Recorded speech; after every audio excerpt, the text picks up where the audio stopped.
جب بھی اللہ کی اس زمین پہ کسی انسان نے تکبر کیا، ظلم کیا، تو اللہ نے اسے نشان عبرت بنا دیا۔ تو ویسے ہی حضرت موسیٰ علیہ السلام کے زمانے میں قوم قبط و امالک سے جو مصر کا بادشاہ بنا، جس کا نام ولید بن مصعب بن ریام تھا، جس کو پوری دنیا فرعون کے نام سے یاد کرتی ہے، وہ انسانوں پہ ظلم کرتا تھا اور جو لوگ غریب تھے ان کا حق کھاتا تھا، ان سے سخت مزدوریاں اور کم اجرت دیتا تھا، اور جو انسان اس کا غلام نہیں بنتا تھا اس کو قتل کر دیتا تھا۔ تبھی اللہ نے اپنے نبی موسیٰ علیہ السلام کو حکم دیا کہ اے موسیٰ، فرعون تک میرا پیغام پہنچاؤ کہ وہ انسانوں پہ ظلم نہ کرے، ورنہ اللہ کا عذاب ان کو لے ڈوبے گا۔ جب اللہ کے نبی نے اللہ کا پیغام فرعون کو دیا تو وہ مذاق اڑانے لگا اور کہنے لگا یہاں کا خدا میں ہوں اور میں کسی کے حکم کو نہیں مانتا۔ تو بس اللہ اپنی نشانیاں حضرت موسیٰ علیہ السلام کے توسط سے دکھاتا رہا،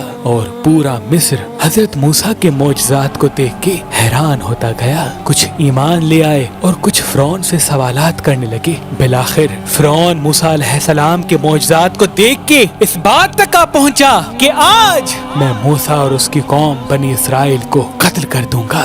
اللہ نے اپنے نبی موسیٰ علیہ السلام تک پیغام پہنچایا کہ اے موسیٰ، رات میں اپنی قوم کو لے کے اس شہر سے نکل جا۔ تو یوں حضرت موسیٰ علیہ السلام اپنی قوم بنی اسرائیل کو لے کے وہاں سے جانے لگے۔ اس بات کا علم جب فرعون کو ہوا تو وہ غضبناک ہو کے کہنے لگا کچھ بھی ہو جائے، موسیٰ اور اس کے ساتھیوں کو میں قتل کر کے ہی چھوڑوں گا۔ وہ اپنے جاہو جلال کے ساتھ بنی اسرائیل کو ڈھونڈنے لگا۔ بس آگے آگے اللہ کا نبی موسیٰ اپنی قوم کے ساتھ اور پیچھے پیچھے فرعون کا لشکر ان کو مارنے کے لیے آتا رہا۔ بالآخر بنی اسرائیل دریا تک پہنچے اور فرعون کا لشکر پیچھا کرتے کرتے ان کو دیکھنے لگا۔ جب بنی اسرائیل نے فرعون کے لشکر کو دیکھا تو حضرت موسیٰ سے کہنے لگے اے موسیٰ، تو نے ہمیں کہاں پھنسا دیا؟ اب پیچھے فرعون کا لشکر ہمیں مارنا چاہتا ہے اور آگے یہ دریا ہے۔ اللہ کے نبی حضرت موسیٰ علیہ السلام فرمانے لگے اے لوگو، گھبراؤ نہیں، اللہ ہمارے ساتھ ہے۔ یہ کبھی ہو ہی نہیں سکتا کہ فرعون اور اس کا لشکر ہمیں پکڑ لے۔ سب کہنے لگے اے موسیٰ، اب ہم آگے جائیں گے کیسے؟ بس اتنی دیر میں آواز غائب آئی اے موسیٰ، اپنی عصا اس دریا میں دے مار۔ تو بس جیسے ہی موسیٰ علیہ السلام نے اپنی عصا دریا میں دے ماری تو آدھا پانی اس طرف آدھا پانی اس طرف، اللہ نے بیچ میں رستے کو واضح کر دیا۔ تو بنی اسرائیل کے کچھ قبائل کے لوگ کہنے لگے اے موسیٰ، ہم آپس میں بنتے نہیں، اپنے خدا کو کہہ کہ ہمارے لیے الگ الگ رستے بنائیں۔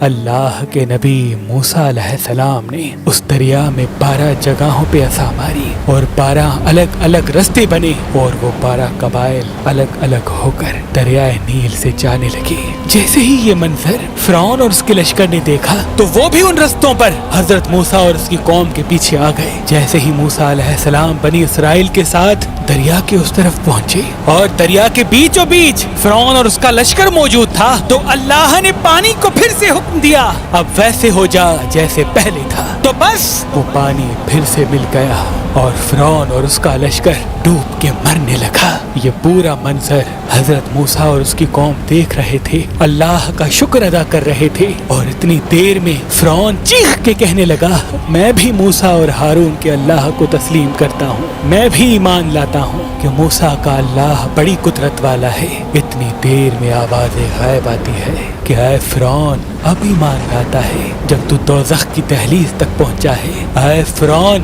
ہم تیرے تکبر اور تیری لاش کو آنے والے لوگوں کے لیے نشان عبرت بنائیں گے، تاکہ ہر انسان یہ جان لے کہ زمین پہ انسان کو تکبر راس نہیں آتا۔ آج بھی اللہ نے فرعون کی لاش کو نشان عبرت بنا کے رکھا ہے۔